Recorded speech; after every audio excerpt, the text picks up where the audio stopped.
مراسم املا گفتن، کلاس اولی، کلاس ششمی. حسیر. خب داداش کجاست؟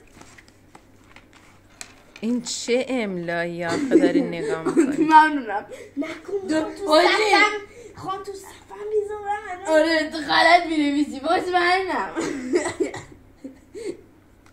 درست نوشتم چی میگی؟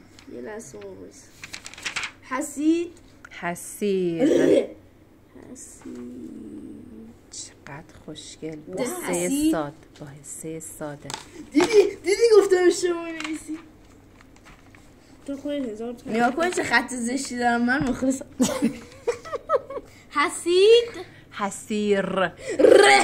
300 دار بعد مامان بهت بگه حداقل من یه بار میشنوم بعد اشتباه مینویسم دیگه تهش چی میشه؟ حسید.